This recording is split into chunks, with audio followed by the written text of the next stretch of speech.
audio. I'm not capturing audio. Oh, wait a minute. Yes, I am. Haha.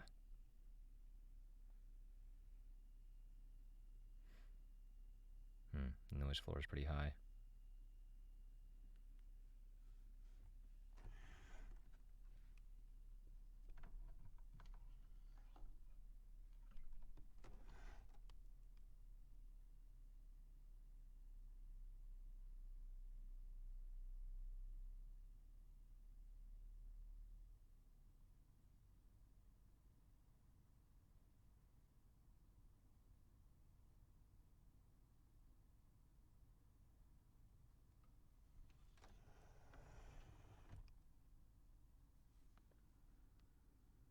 Is that better?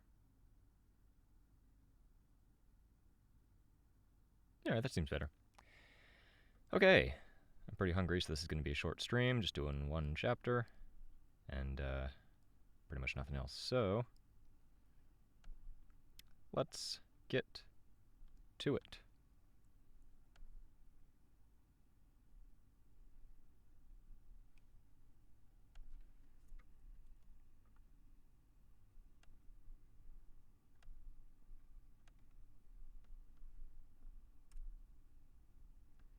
Pardon me, just losing my mind. Okay, here we go.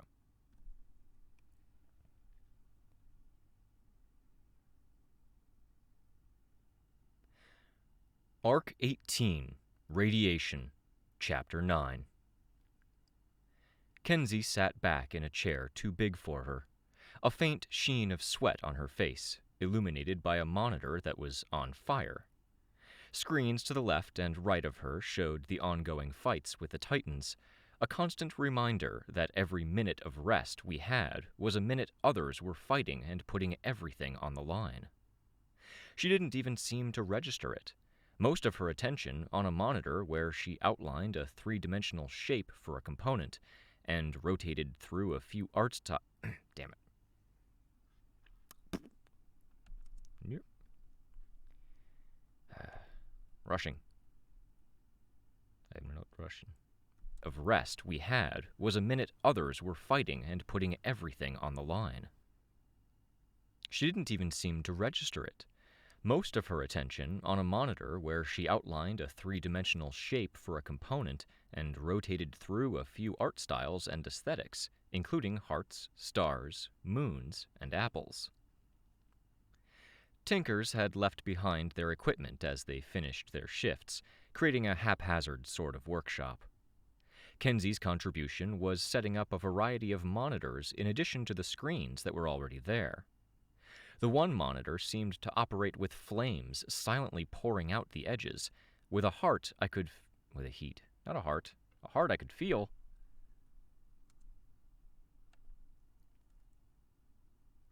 Was setting up a variety of monitors in addition to the screens that were already there.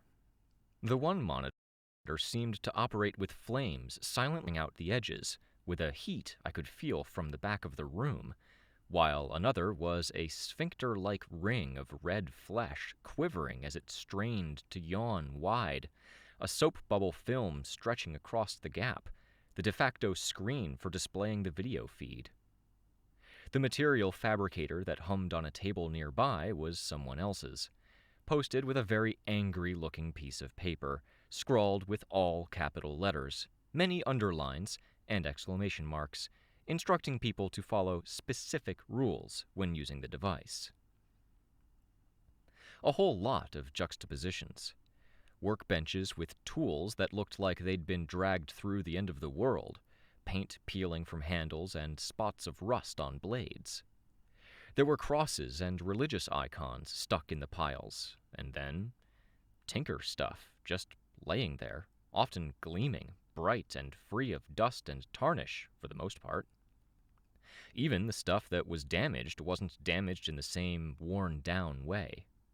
Clean, almost alien holes pockmarking the surface of a segment of gauntlet, sharp cuts in metal, and scuff marks that made it look like metal had been dragged across an abrasive surface with a force even a moving car might not have accomplished. Tech didn't have a cohesive feel, and looked wrong when sitting next to other pieces. It made me think of chaos. She was off in her own complicated world, losing herself in her work. I liked the notion that she was getting some support from others, even if it was just in the work the other Tinkers were sharing. She didn't chatter and didn't engage. Even when she had been doing homework in our old headquarters, she had been more vocal. I sat at the back of the room, Natalie at the same table. Both of us had computers open, but Natalie wasn't looking at hers so much as she just stared at the back of Kenzie's head. There wasn't enough in the way of bandwidth for internet, so the pages I had open updated every minute or so, with only images and notes. My foot was propped up on a stool to reduce swelling, my boot pulled off. Semiramis and little Midas had resumed fighting. Labrat was digging his heels in, using the giants my sister had helped create to protect Shin from Arachne, Hunter. Now, the only Titan who hadn't joined one of the networks. The material fabricator finished its print, hitting audibly. It's hitting. Hello, Vale.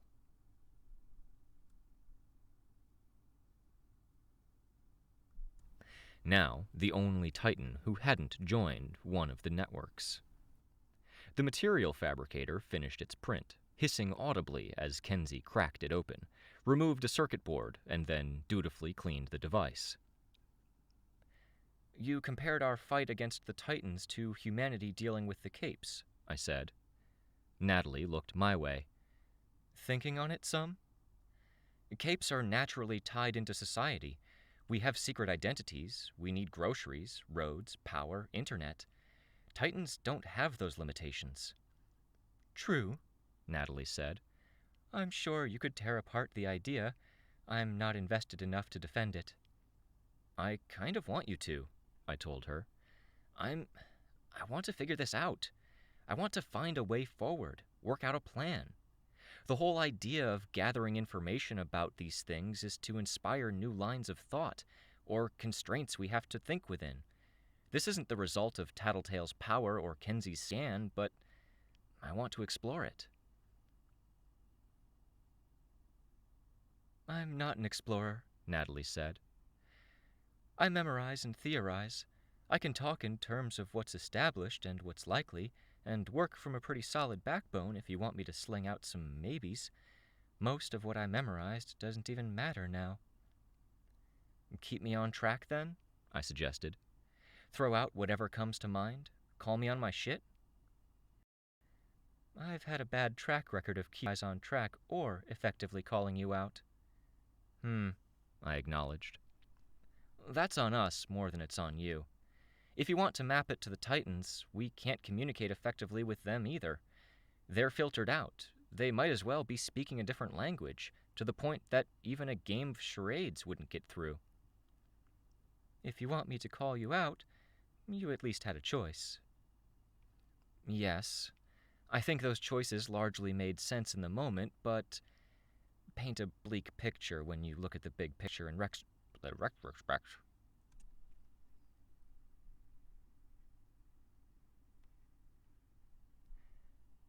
Your name is familiar, but I don't recall from where. But yeah, I don't know, I'm enjoying it. It's neat. It's a new venture to explore.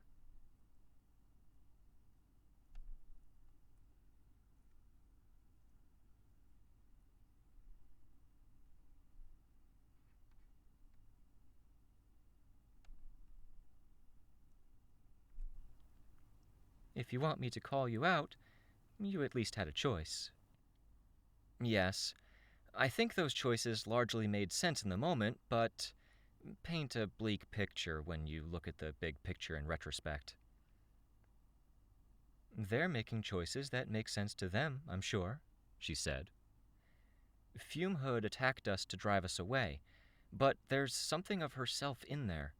And I guess that's the closest thing we have to a parallel to secret identities. I'm just spitballing here, for the record. Spitball away, Natalie said. She looked over at Kenzie, who had just finished cleaning the material fabricator and was sitting back down. There might be something more in there. Swansong might exist, buried in that crystalline structure. Kenzie says Moose and Prancer are completely gone, except for what the Titan structure needed in the way of tactics and instinct. Instinct. Flabby mouth.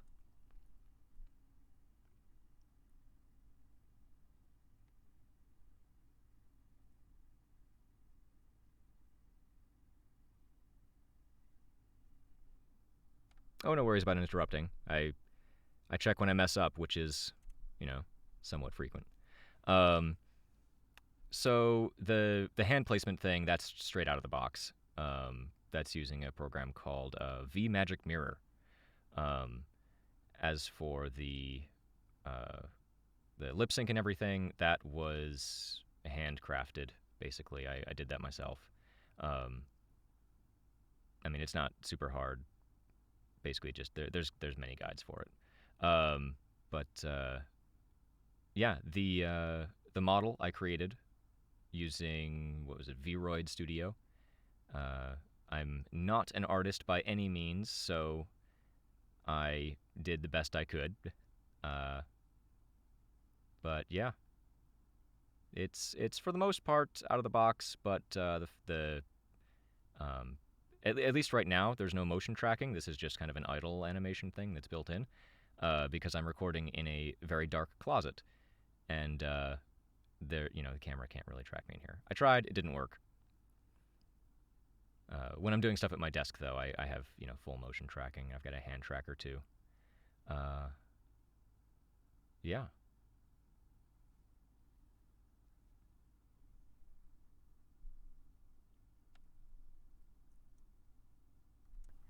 Swansong might exist, buried in that crystalline structure.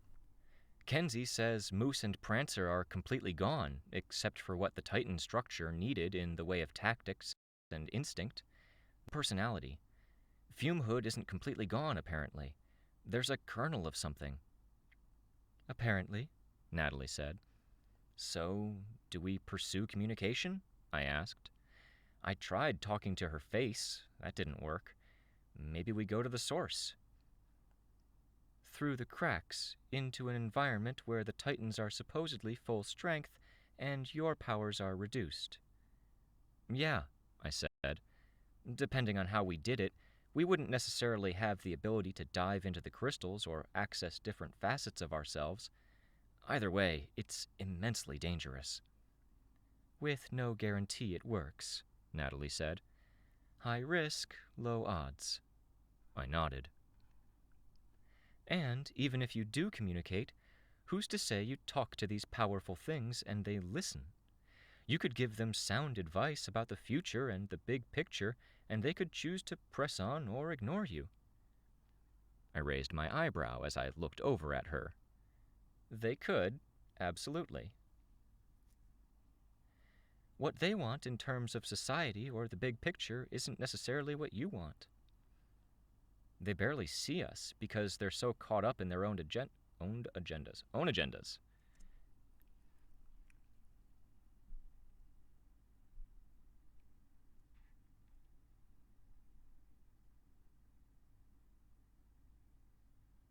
Code Miko.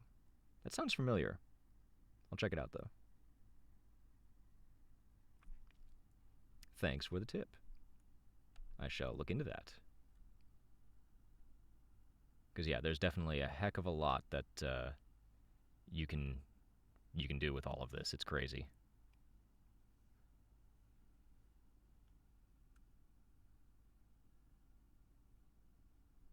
What they want in terms of society or the big picture isn't necessarily what you want.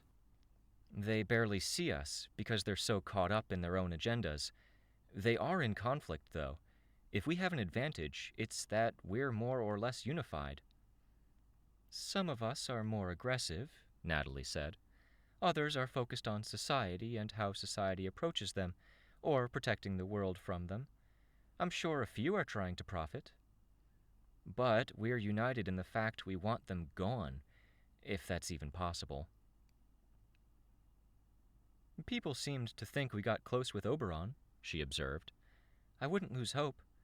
It's a difference from your situation and ours. There's a light at the end of the tunnel, if you can get past the train. I frowned, mulling it over for a minute.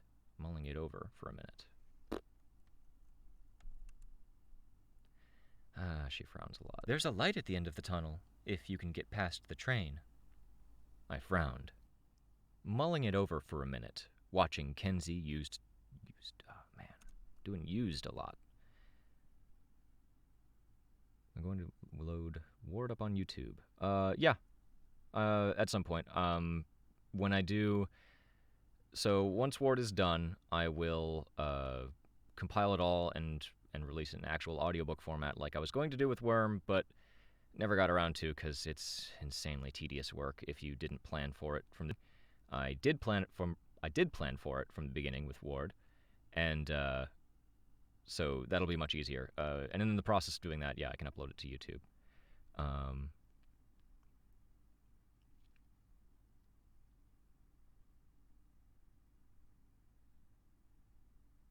Getting any help with Ward? I guess that... what do you mean? As in editing? Yes, absolutely. I have a bunch of editors, and they are fantastic. This project would not exist without them. As far as just about anything else, not really.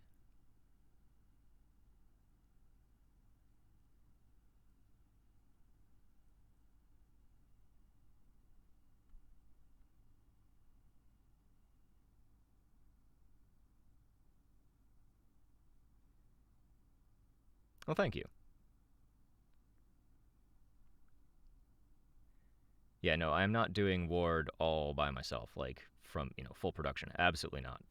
That would, oh my god. Worm was unhealthy on me enough that I designed the process behind Ward to be far more flexible, create a much better product, and be healthier for everyone involved, especially me. Because there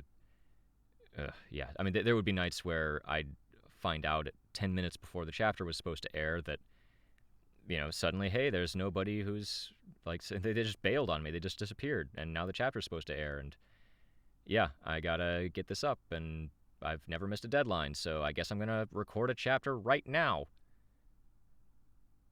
And then edit it. Ugh. Yeah, there was actually one point where I was working with a guy who was sending me, basically I was editing it live. He would record 15 minutes, send it to me, and I would edit it, and then by the time he finished the next 15 minutes, he would send that to me, and I would edit it so that by the time it was all done, I pieced it together and had a chapter and had it out just barely in time. But it was just, the stress and everything was not worth it. I'm sure you've noticed that Ward has a much more,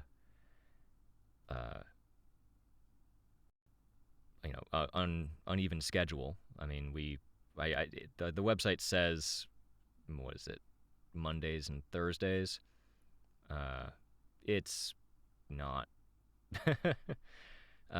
Ideally, yes, but for one, I'm limited by the speed that the editors can do.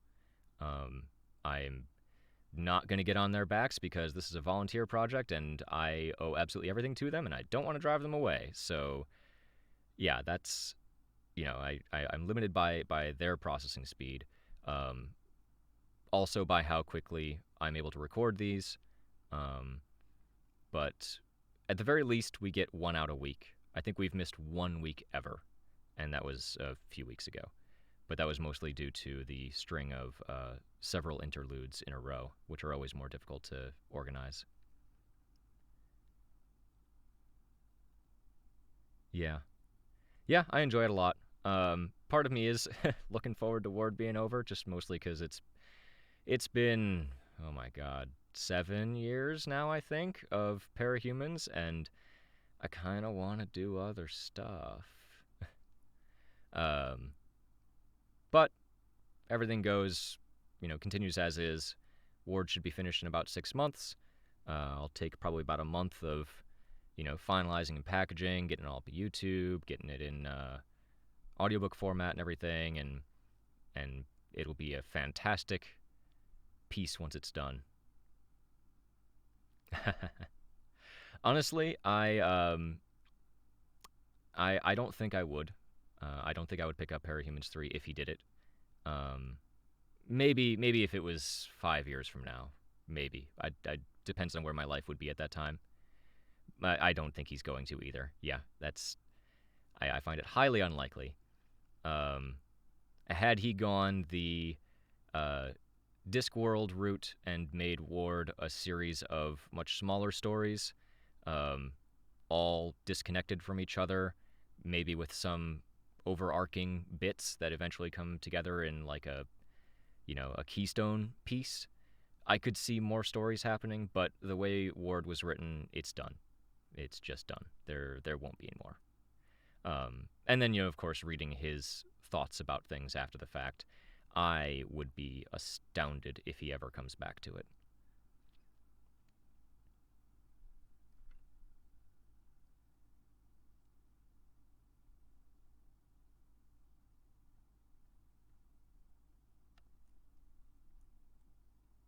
There's a light at the end of the tunnel, if you can get past the train. I frowned. Mulling it over for a minute, watching Kenzie use tongs to hold a bit of metal to the flame that jutted out around the monitor, I ultimately decided to confess. Tattletale doesn't think there's necessarily a light at the end of the tunnel. Only more trains. This is our reality now, unless we can change things at their core. Natalie took that in, surprised at first, forehead creasing in worry above the large, round frames of her glasses. Then she nodded, taking it as fact. There might still be a solution, she shed. She's shedding. When did you come across Worm and Ward? Round frames of her glasses. Then she nodded, taking it as fact. There might still be a solution, she said. A magic bullet, and shooting every time one pops up. Getting to the source of it all, I said, if there is one. The problem is, it takes resources we don't have.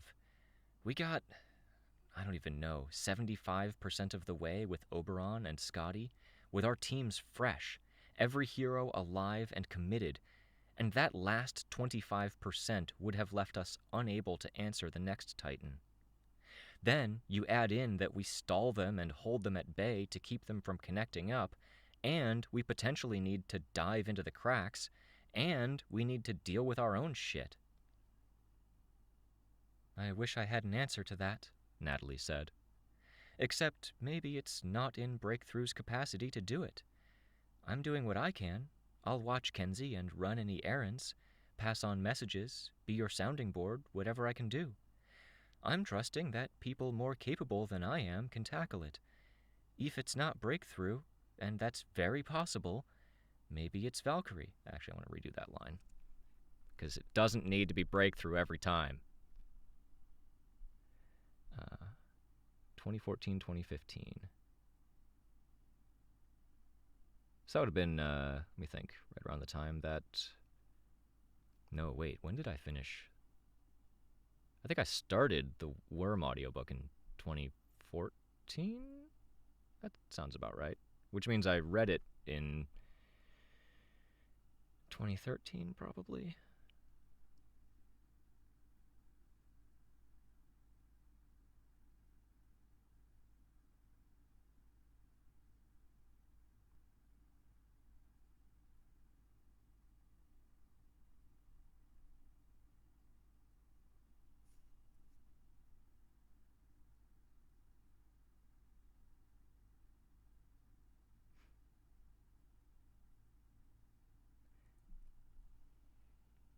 Yeah, the old school publishing industry for sure is just gone at this. Well, not gone. There's a lot still to be said for that, but it has leveled the playing field a lot with indie works.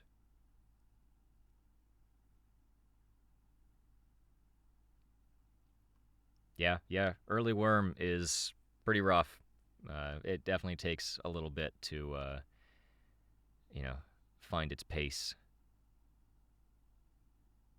But yeah, it still ends up becoming, for me, my favorite work uh, out of just about anything.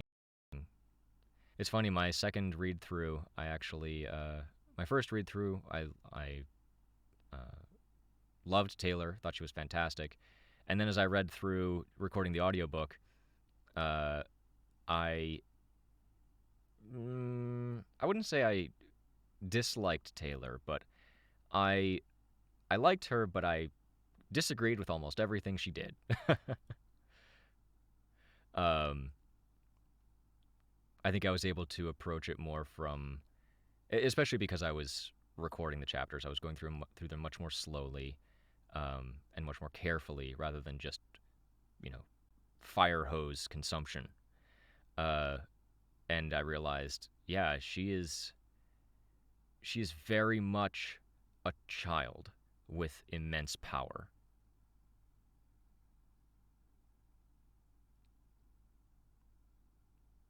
And I would say I felt the same with Ward and Victoria, except even the first time through, I didn't like Victoria.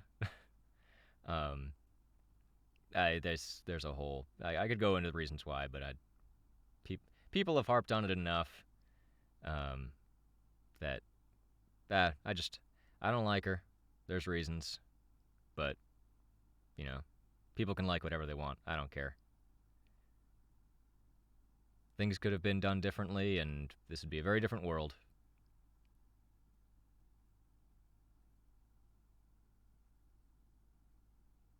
Yeah, she's definitely a well written character. Just, I don't know, one I personally didn't find very engaging. And that's just me.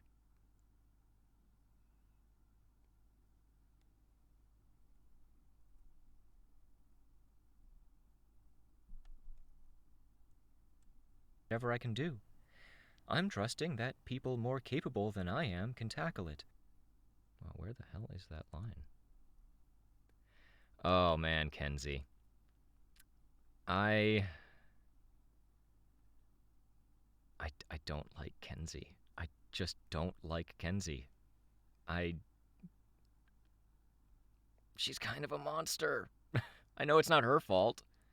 Um like, it's a tragedy for sure, but I guess this kind of goes into one of the reasons I don't like Victoria, is that she's just her problems are enabled by everyone around her and encouraged by everyone around her, even though they say don't don't be, a monster. By the way, we need you to be a monster. Um, it's just, I don't know. She's a very tragic character for sure.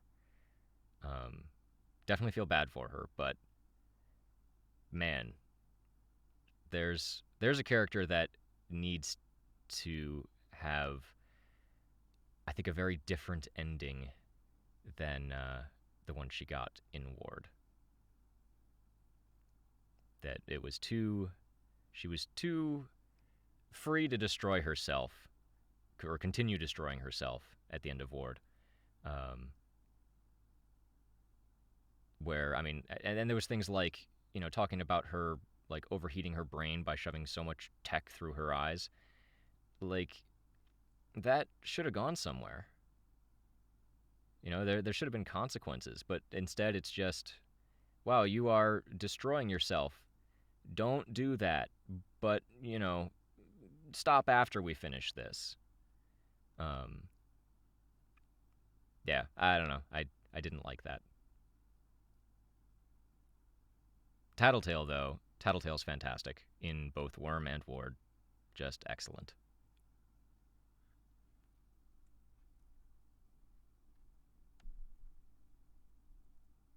Whatever I can do. I'm trusting that people more capable than I am can tackle it. If it's not Breakthrough, and that's very possible, maybe it's Valkyrie, or Bonesaw, or someone else with power and the ability to change things on a major scale. My sister. I frowned, looking away. The fighting wasn't going well. Kenzie was coding with lines.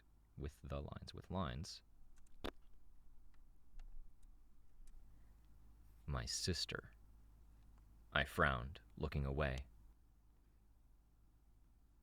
Oh, I stopped earlier than I thought I would. Oops. My sister. I frowned, looking away. The fighting wasn't going well.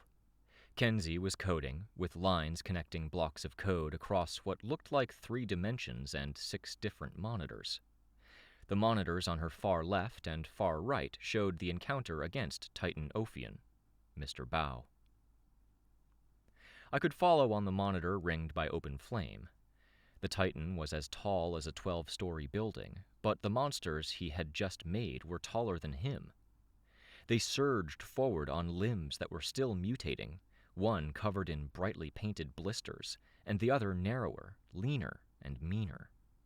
The lean one didn't seem to take any meaningful damage from any incoming attacks, while the blistered one had pockets of fluid or gas that popped every time something struck it, bogging down the battlefield. The camera showed the bodies of the capes who had been caught by the first surprise blast of liquid. For each and every one of them, their flesh was melting off at the arms and legs only, with bones showing. Their mobility was limited, with only a few people able to use powers to try and get away. The needles skewered them, appearing from the ground and carrying them up dozens of feet. I felt like I could throw up. Old sensations were boiling up, along with memories. I saw Kenzie turn her head to look, staring at the scene. "Kenz," I called out, feeling weirdly protective, even though there was no way this could be as visceral to her as it was to me. She turned to look at me. "You don't have to watch that. You could turn off the extra monitors." "The monitor is hooked up to power. If it's burning, it's making everything work a bit faster," she said. "Can you change the channel? It just seems like a lot of extra stress." "I can deal," she said, glancing back at the monitor. "I'm just going to focus on tinkering. I only have 30 minutes. "Need anything?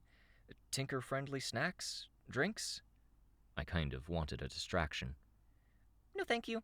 I appreciate the thought." She hunkered down over her work, putting a device together. Reaching up, she pulled the sphincter screen down, popped the film with her finger, and cinched the sphincter tight to hold a tool where she needed it. "Meaning, leave me alone," I interpreted, no longer raising my voice to be heard 50 feet away. "Yeah," Natalie agreed. "I'm not good at leaving things alone," I said. "No, you are not," Natalie said. "I'm too good at leaving things alone. I think that was why your mother wanted me involved in your project. If things had played out differently, she would have pushed me to do things to influence you. You were right in our first meeting. I might not have called her out on it if you hadn't made it absolutely clear from the start." "Even then, you had to see it," I said. Natalie nodded. "Sorry. I never really saw that in reality before. Only in movies, and that was something else." Kenzie picked up a device with a pad that seemed to lock to the skin between her ear and hair, with a band that went a quarter of the way around her head. A camera eye, like one of the ones that had once encased her hair buns, was mounted on it, roving around. She wasn't wearing her hair in buns anymore, I noted. She hadn't as much since joining the Tenders. Her hair was in glossy kinks, parted at one side and used pins on both sides to help stay tucked behind her ears. She had grown up a hell of a lot in just the 2 months she'd been with us, and I felt like that was a bit of a failure on my part. She used the eye to watch more screens, finished putting together a second, and used that to watch the ongoing battle. "Assuming you can communicate with them," Natalie said, "and assuming they don't ignore you, what do you say?" "Help? Aren't they? Work with us. We can do more if we're coordinating and not struggling to survive them, too. while on the same battlefield as them. If Fumehood is in there somehow, is it possible she's trying, but she doesn't have the capacity? Natalie asked. I talked to Carol once about parahumans and how it's hard for them to retire. You can't just turn it off. What if they can't hold back? I shook my head. I don't know. If she's in there, it would have been done already if it were that easy, Natalie said. At the very least, we need her to not try to connect to other Titans. Oberon, Scotty. Fuck. I could see on the screen that the fight against Ophion was going worse now. 5 monsters with a scale dwarfing most of the old Endbringers. I pulled my phone out of my pocket, checking it had power. Still the 1/2 bar of service. The call might come to help manage that situation. If not a call, then a knock on the door. Could be an imperative, Natalie said. You're driven toward conflict. They're driven to connect. We can resist our imperatives, I said, or manage them. She says, with a twisted muscle in her foot, a bullet wound in one arm, a burn on her hand. Claw marks from an acid centipede in 2 places. In the same arm I have the burn. Part of my hand was flayed. I lost the fingernail on that hand this morning. Natalie shuddered. Chemical burn at my hairline, I said, tracing the area on my scalp. It was still tender. Noticeable? Yeah, but it'll heal, or you can comb your hair to cover it up, Natalie said. I'm guessing. Before I met you guys, the only times I had to get the first aid kit out was to tweeze out broken glass from my foot. I don't really know about recovery times or what something like that looks like a year from now. I sighed. I heard creaks on the stairs behind me, and I twisted around to look at the closed door to the upper level. Using my force field, I opened the door a crack. It opened so the flat of the door blocked my view, but I could see through the gap between door and frame. The team. Rain came up the stairs, costume on, mask pulled off. Sveta and Tristan behind him. Hi! Kenzie greeted them. She was in the process of milking the stem of the sphincter thing, which was as narrow as a finger. Fluid oozed at the aperture. What the hell is that? Tristan asked. Screen, Kenzie said, hooking fingers inside the thing and prying it open. The ooze at the aperture stretched to a thin film, which flickered and then consolidated into a clear image. See? Oh, I see, Tristan said. Is this a new direction you're going? No, gosh. I wish I had the free time to dabble in organic cameras and screen technology, but I really don't. Thank God, Tristan said, clapping gauntlets together in a praying gesture, raising his face to the ceiling. Sorry to make a commotion as we come in, Rain said. Can I share your workshop? I don't need much space. I don't mind commotion. It's not so lonely, Kenzie said, spinning around in her chair to face us, wiping at her hand with a tissue. Just so long as it's not constant distractions like you asking me questions. I'm rushing to get stuff done. As for sharing, I only have the workshop for 6 more minutes, though. I requested a 15-minute block of time, and I have the next time slot, Rain said. You can stay and keep doing what you're doing, and I'll just take up half of one of these long tables. Oh, crap, okay, Kenzie said, turning around, hitting buttons and turning off machines. Wait, why are you? Because I was shutting down and rushing production and getting ready to pack up, she said. But if I can keep going, I don't want to stop it now, she said. Jesus in hell, that flaming monitor thing is hot, Rain observed. Kenzie and Rain continued their back and forth, while Tristan pulled over a chair, and Sveta pulled her lower body apart, seating herself on the stool without requiring me to move my foot. I could feel some touches here and there, but not as much contact as I might have expected to have with my foot stuck in my best friend's midsection. Can you raise it? I asked. She scooted a bit closer to me without getting up from her seat, tendrils pressing against the ground to lift up her body and the stool. Tendrils found my ankle and calf, becoming a sling that felt a bit abrasive around the edges. Even those edges folded back and away. "Thank you," I said. Tristan leaned over the table, heavy armor on a table that looked like it was made of wooden door with legs tacked on. It creaked precipitously. "I've been thinking about how that went." "Badly?" Sveta asked. "We're not talking about how Tristan's doing, then?" Tristan went on, leaning over the table with bright eyes in the fairly gloomy.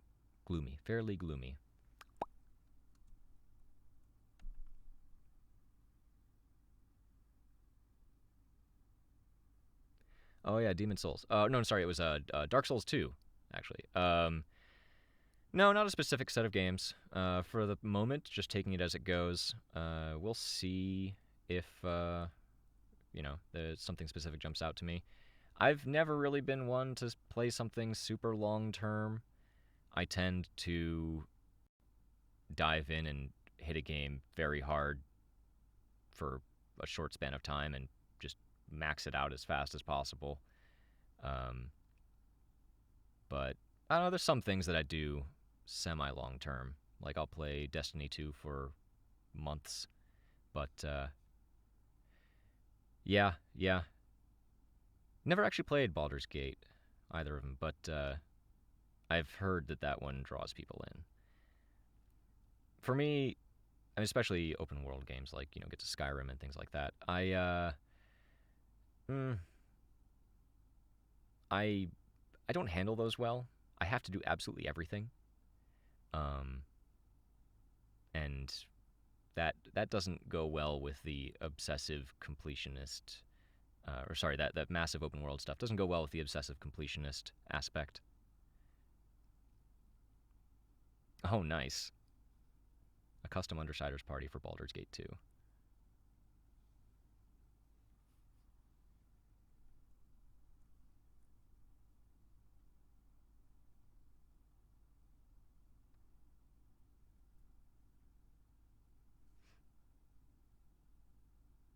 Ooh, second edition.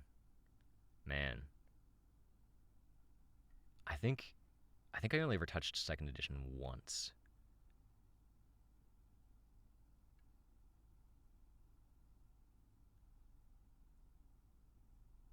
Ah, okay. Makes sense. What classes did you match people up to?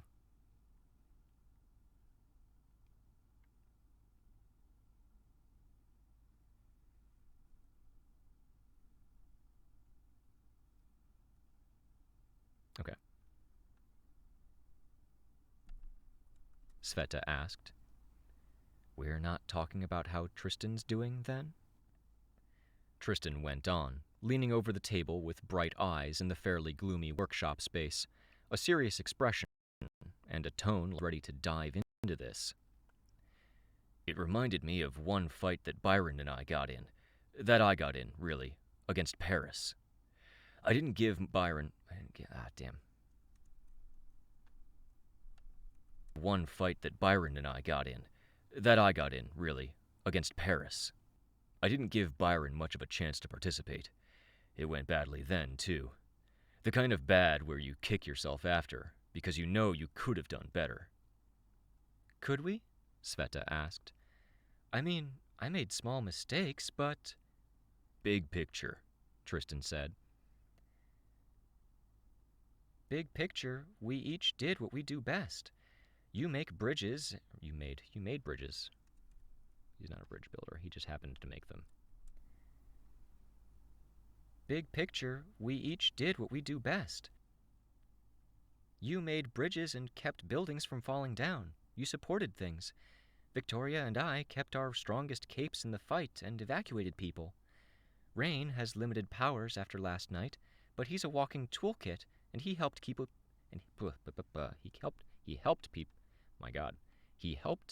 people safe. He helped keep safe. Things. Victoria and I kept our strongest capes in the fight and evacuated people. Rain has limited powers after last night, but he's a walking toolkit, and he helped keep people safe. Holy crap. Things. Victoria and I kept our strongest capes in the fight and evacuated people. Rain has limited powers after last night, but he's a walking toolkit, and he helped keep people safe.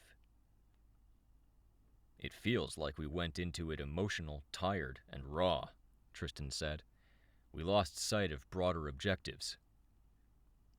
I was just talking to Natalie about broader objectives for next time, I told him.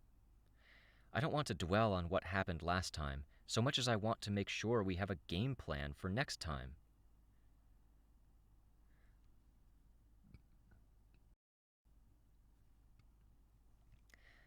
Some of the others were talking about their own plans, Sveta said. Some power interactions, some tinker devices. Someone mentioned a bomb. There were bigger plans, but I think everyone's thinking about things. Okay, wait, Tristan said. Before we brainstorm on that stuff, I want to say, I don't want to let go of the Paris thing. The last fight we had? I asked. No. Look, we fought him more than once. First time, we went in raw. Phrasing, Rain commented. He was a few feet behind Tristan. Haha, seriously, Tristan said, without much humor.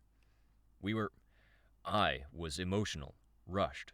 Teamwork fell apart. He got away, and he went on to hurt others. We didn't get access to him again for a little while after that. Second fight, he sighed. Tragedy, Tristan said, dropping his eyes. He looked at Natalie. The day I tried to murder my brother. Spur-of-the-moment call I've regretted every hour of every day since. Is that why you're entangled? She asked. With your brother? No. I tried to murder him because we were entangled. But also because all of that energy and rawness from the first time was exactly what we were lacking the second time around. I was burned out. I felt like I had no freedom. I didn't have as much I was passionate about in life. Family was distant, Byron had his own thing, and my boyfriend... A pause, a moment of reflection. I glanced at Sveta, hoping for a hint as to what was discussed in the conversation I'd missed.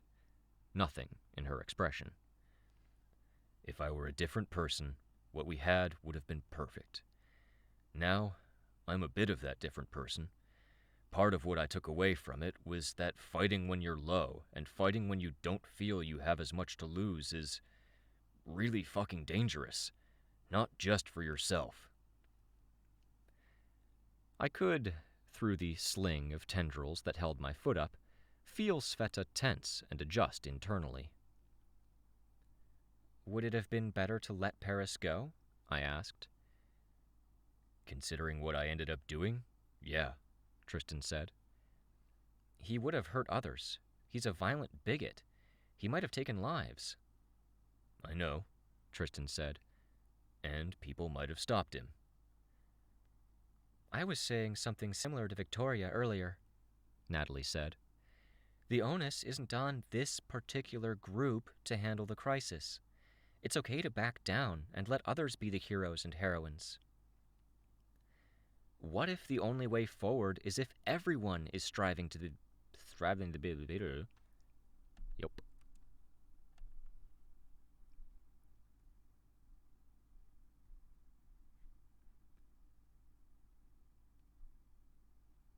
Staff fighter druid takes every insect-related power possible. Somehow became the team tank.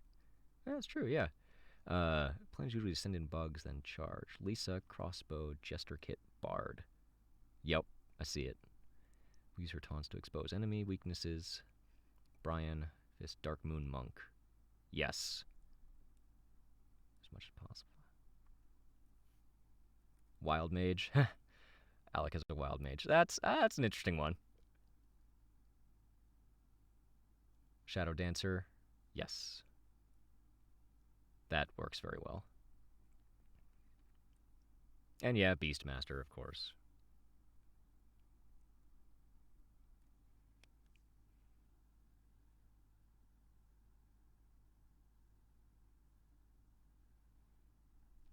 Welp.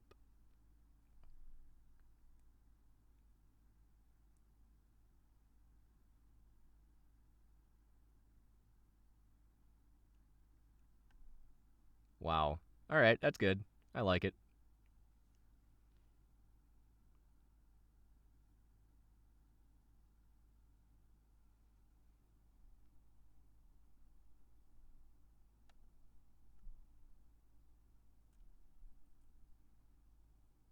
The crisis. It's okay to back down and let others be the heroes and heroines. What if the only way forward is if everyone is striving to be the heroes and heroines? I asked. I wanted to lean forward like Tristan was doing, to punctuate my statement instead of leaning back in my seat, but Sveta had my foot. It's like playing the lottery. Buying one ticket is insanity, but buying 1,000 tickets gives you 1,000 chances. Buying lottery tickets is still dumb, Natalie said. That's not my point. My point is that each group that's digging deep to try and find the resources, ideas, or possible solutions is one ticket. I don't feel like we can relax like that. Not relax, Natalie said. Just, instead of hurting yourself to buy the lottery tickets, spend what you can. Trust that others will do the same. You're kind of missing. Water.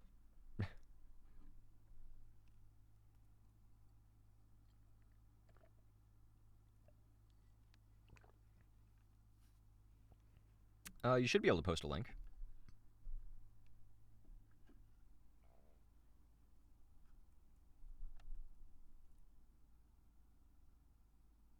To buy the lottery tickets, spend what you can. Trust that others will do the same. You're kind of missing the point here, I told her. When everything depends on us finding a win, hurting ourselves should be the expectation. I know that's shitty, but the stakes are too damn high. Can I let go of your leg here? Sveta asked. Sorry, I can't say this next bit while cradling your foot. We transferred my leg to the tabletop. I moved my coat over to form a pad so the table's edge wasn't digging into my calf. My personal anecdote is that I have spent every day of my life that I can remember, dream memories accepted, dealing with the actions of people who acted on similar philosophies. That's not fair, I said. It's not. But they felt we were all obligated to make the sacrifices necessary to save the world. They made us make those sacrifices without telling us why, because our ignorance was better. Kepri did something very similar. She turned people into puppets and put them in Scion's way. I was one of those puppets. So was I, Victoria. So was Tristan. So was Kenzie. We weren't put directly in the way, but we were pulled into it. The difference between Cauldron and me is that I'm volunteering. I'm acknowledging the reality. I'm putting myself in the line of fire. I'm not going to twist anyone's arm to ask them to do it.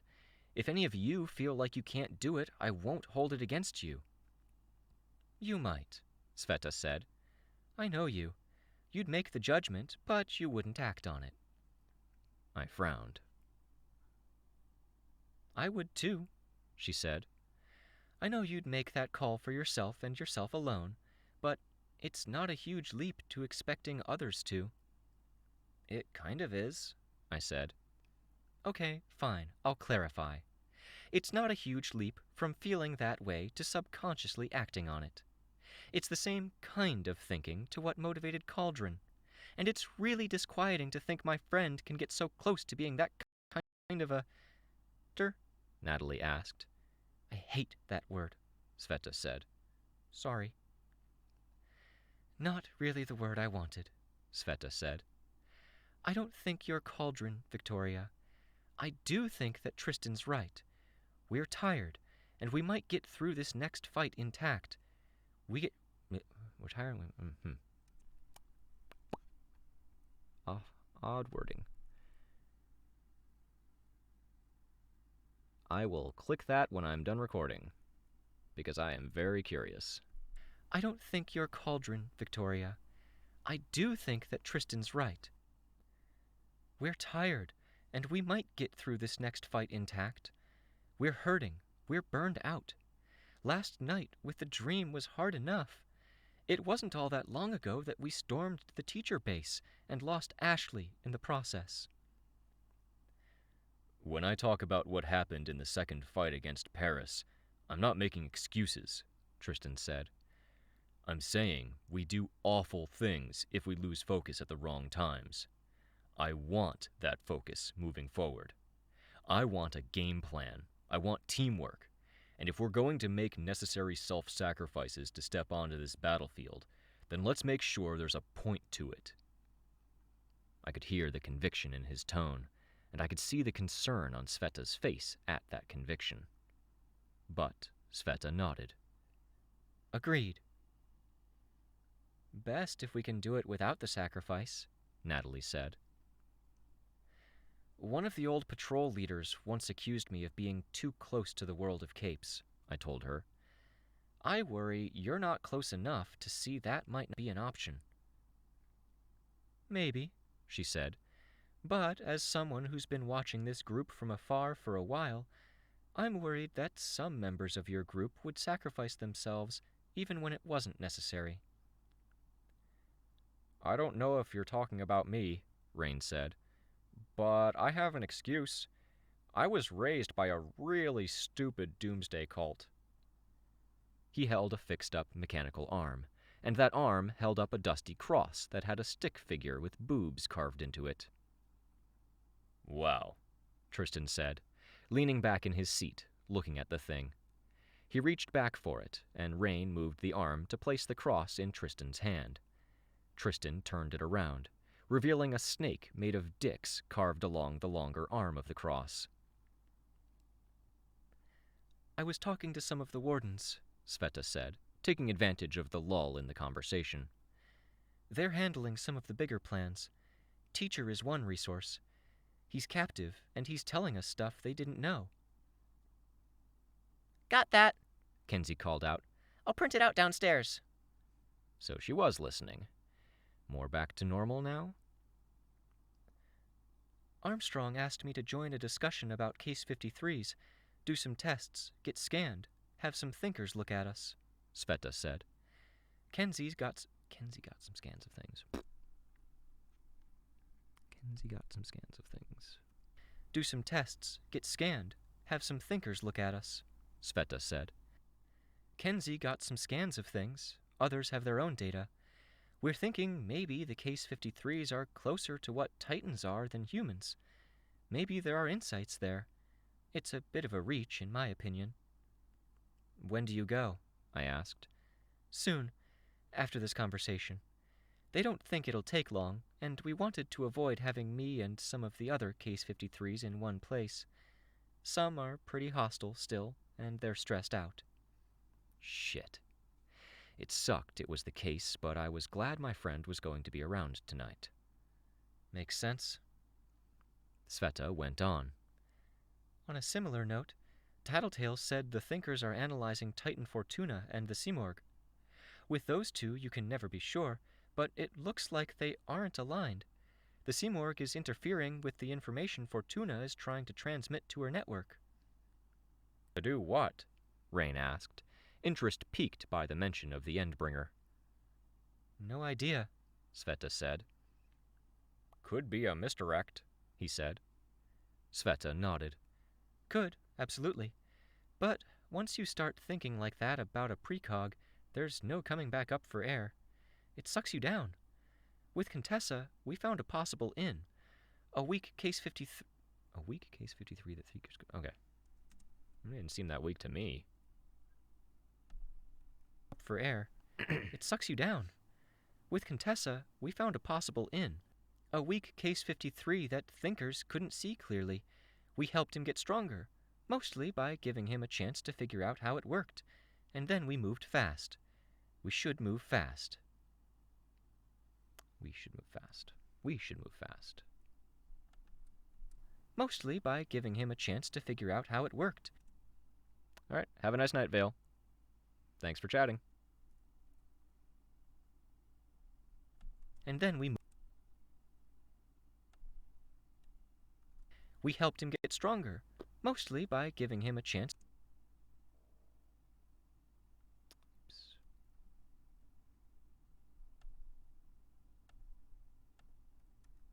Mostly by giving him a chance to figure out how it worked, and then we moved fast. We should move fast. So, we assume she's being forthright and is getting in the Titan's way, I said. Dauntless is fighting off any of her Titans that try to get close to her, so they can't connect or do whatever Moose and Prancer did. Some of the Wardens are going to see what they can do to make him stronger. That's insane, Rain said. It makes a dark kind of sense, Natalie said, meeting my eyes. When you're dealing with things this powerful, you make concessions. You guess who you can trust and work with that. And us? Tristan asked. I was talking to Kenzie about it, I said. I saw Kenzie turn around in her seat. Rain enters the dream tonight. I don't know if we send some people in with him, trust them to handle it, fend off any guardians and get access to something meaningful, but maybe we also send in a hit squad through the crevices, go down to an equivalent area, and attack Alice's looking glass from the other side. That's a lot of investment, Tristan said. Don't get me wrong, I like the idea of having backup plans and layering our defenses, but... Sveta picked up where Tristan had trailed off. But they want us active tonight. We get a few hours of rest, and then they want us back on the battlefield. Makes sense, I said, quiet. I looked over at Rain. I don't want to leave him hanging out to dry, though.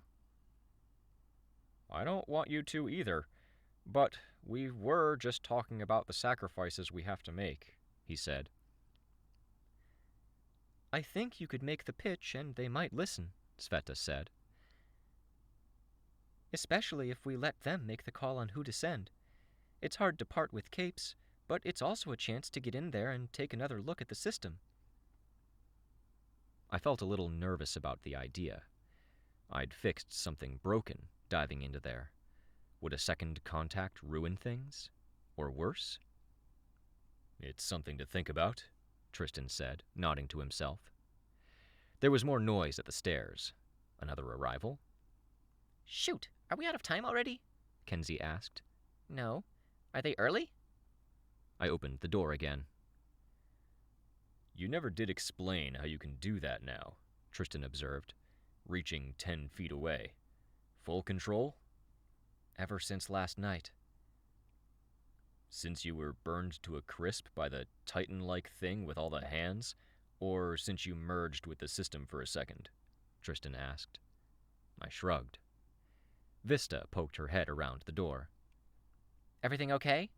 Vista asked. It's good, Tristan said. Thanks for giving me a few extra minutes. Tell Byron thanks, too. I'll see you guys tonight. I'll be thinking about the plans, tweaks and stuff. We'll be ready, Rain said. He put the shoulder of the mechanical arm up his sleeve, then let it connect. He flexed the hand. As ready as is possible, anyway. Tristan phased out. Byron lurched a bit, like he was going to fall out of his chair, then caught himself. He took in a deep breath. Vista reached over, and he reached up, taking her hand, giving it a squeeze before letting it go. She pulled her headgear off and fixed her hair. She looked tired. Long day? I asked. Narwhal expects everyone working for her to keep up with her, Vista said. I was up most of last night, too. You managing? Byron asked. Do you want my chair? I'm fine, but I'm looking forward to taking a break with you, getting some food, talking by the fire. That sounds so nice, Byron said. Not to sound like I'm hurrying you guys along so Byron can hang out with me, but the guy downstairs was looking pretty impatient, Vista said. I'm done, mostly, Kenzie said. Give me a minute. I've got to clean up.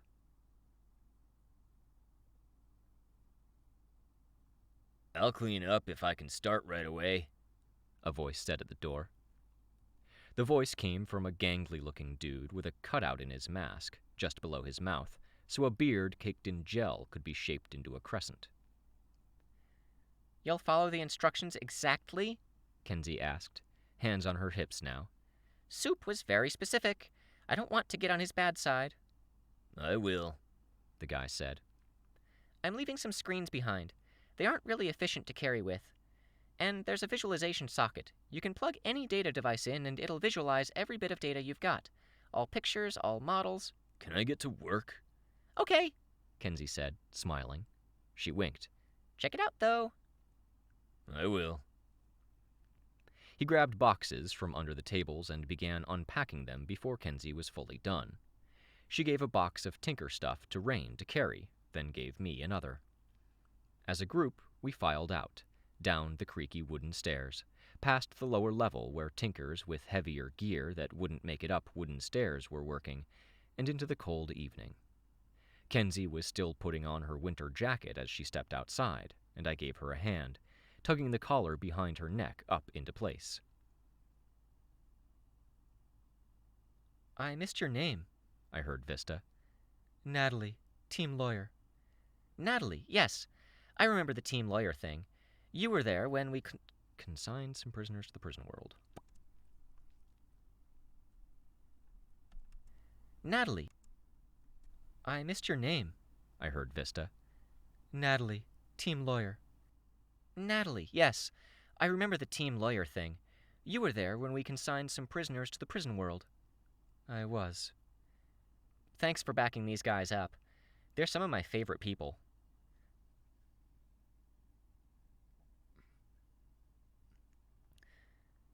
I can't do much, Natalie said. Most of my expertise is legal. You never know, Vista said. I was talking to Gollum, a teammate of mine. He was there when Gold Morning kicked off. It was a person without powers who stopped Jack. I remember reading about that, I said. Didn't stop Gold Morning, Rain said. No, Vista said. But everyone has a role to fill. Even just the fact that you're here, and you're clear-minded, and hopefully not freaking out too badly. Not too badly, Natalie said, her voice dry. That matters, Vista said. I hope so. I was going to lose my mind sitting in a sea of white tents with other evacuees, listening to the hum of the heater and waiting to see if the world ended, Natalie said. If I'm here, maybe I'm useless, but that's not the worst thing in the world. There's space. I don't need a lot. I was in one of those seas of white tents a couple of hours ago, Vista said. I wouldn't want to while away the hours in there either. We reached the crossroads just a bit down the path from the workshop. We stopped. I'm going, Sveta said. Taking a portal to the warden's headquarters, getting scanned. I'll be back. I'll be with Vista, Byron said. But we'll stay where you can find us, probably by the fire. I nodded. Is Tattletale around? She'll be with the thinkers at the headquarters, Sveta said. Brainstorming. I was thinking, it wouldn't be a bad move if Lookout got some sleep. An early bedtime, Kenzie said, in as displeased a tone as I'd ever heard from her that wasn't outright shouting. A nap, before what might be another long night, Sveta told Kenzie. She looked at me. Maybe you too. I have stuff I can do. You're hurt, you're healing, and a little bit of rest goes a long, long way. I frowned. Clear your mind, Sveta told me. I kind of don't want my mind to be clear. All the clutter and avoidant thinking is really helping, to be honest. That's a really, really good sign you need to rest, she said. Seconded, Natalie said, quiet. Come on, you can't second that. Because I'm not an official team member? Because I don't want to stop now. There are people I can talk to, things I can arrange. Like? Sveta asked. I spread my hands. I don't know, You don't know. Sveta cut me off. You didn't let me finish. She paused, waiting. And I apparently took a second too long to formulate my thought. She tilted her head a bit, giving me a mom look. Except it wasn't really my mom's sort of look, at least not before her head injury. None of the exasperated affection. My mother was too collected to be that exasperated. "Where are we resting?" I asked. "My house," Rain said. "This way. White house with a big white stable, in case you're looking for it in better light." I thought of what I'd seen on the screen. People are fighting tooth and nail right this very second. Dying. Homes are being destroyed. World-ending threats are inching toward completion. I followed them. Insert time jump beat here. Uncomfortable dreams stirred me from my nap. I looked at the clock. I had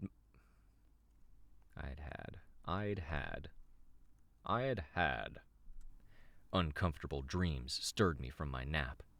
I looked at the clock. I'd had my eyes closed. Uncomfortable dreams stirred me from my nap. I looked at the clock. I'd had my eyes closed for what felt like seconds, but I'd dreamed. Sveta's coat was hanging on the peg by the door. Lights were on elsewhere, in a room I couldn't see from where I slept, and I could hear the low murmur of conversation. I slept on Rain's old couch. Across the room, Kenzie was curled up in a love seat, blankets piled high over her, headphones on. A phone screen glowed, but she didn't look at it. A projected figure...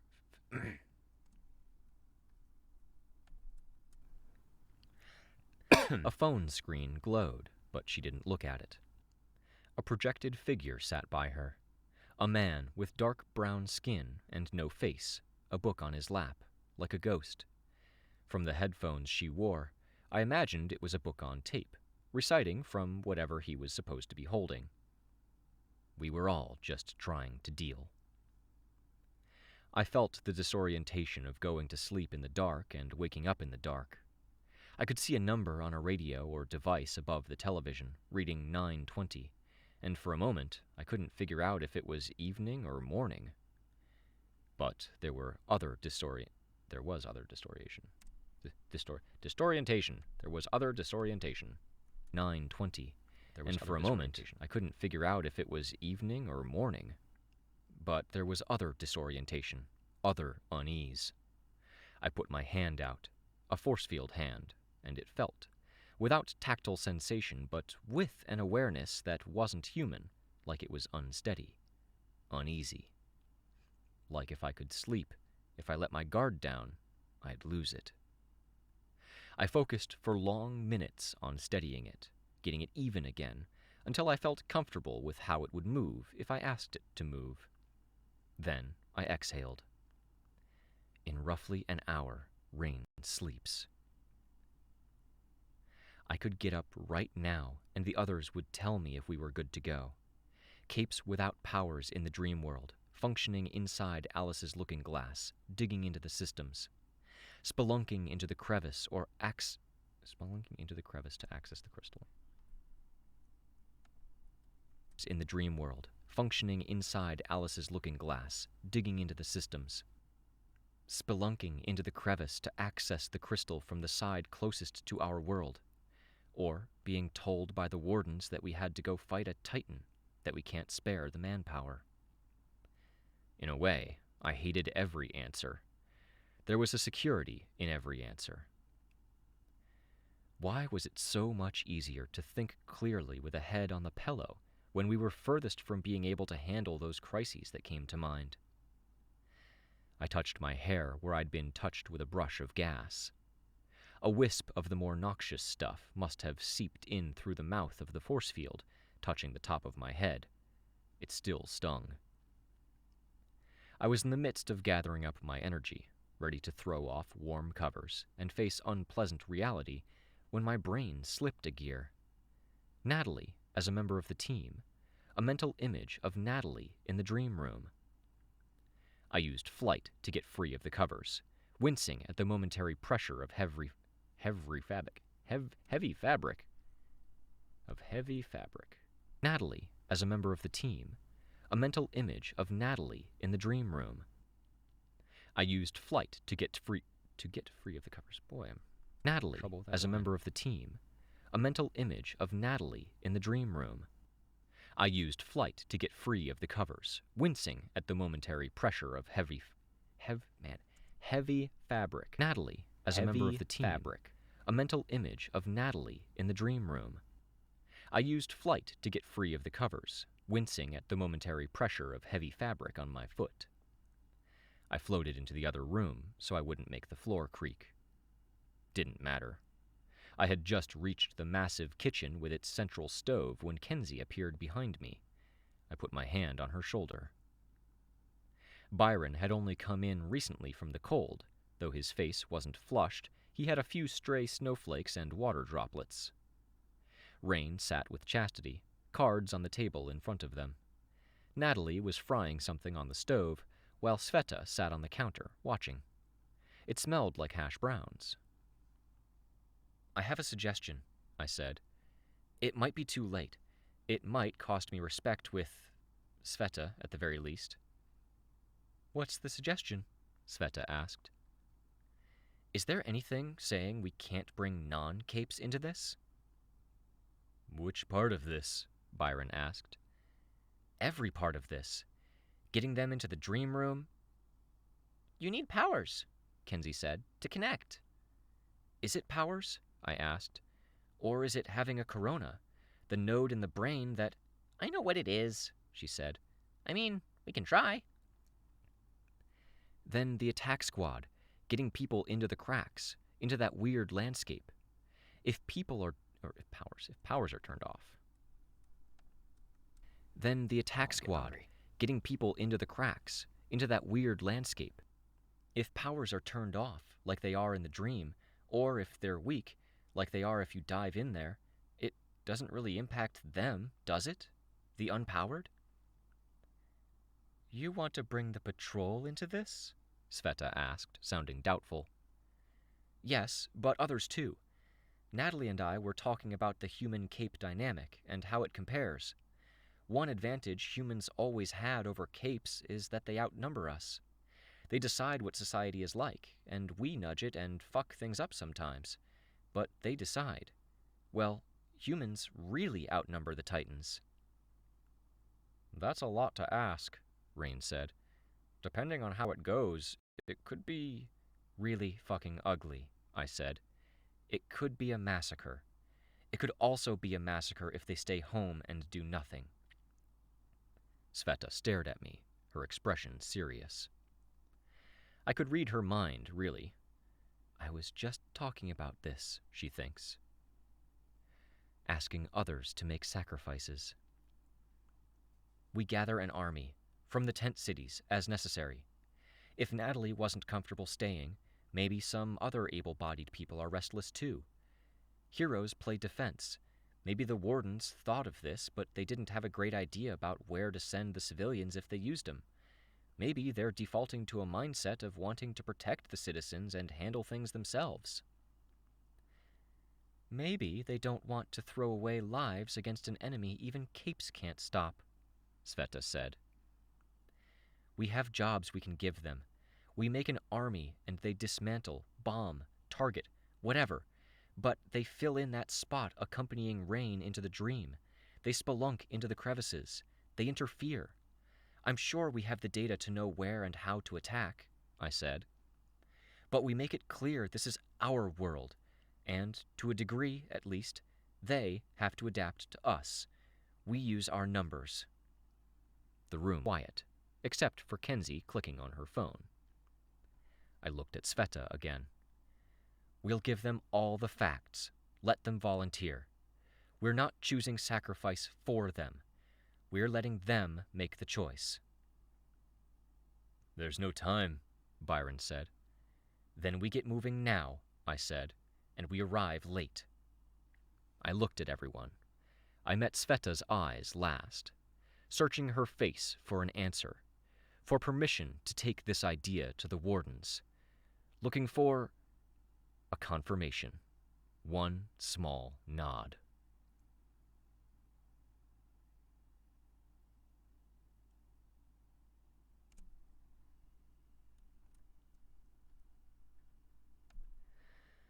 Whew. Alright, I am very hungry. Holy crap.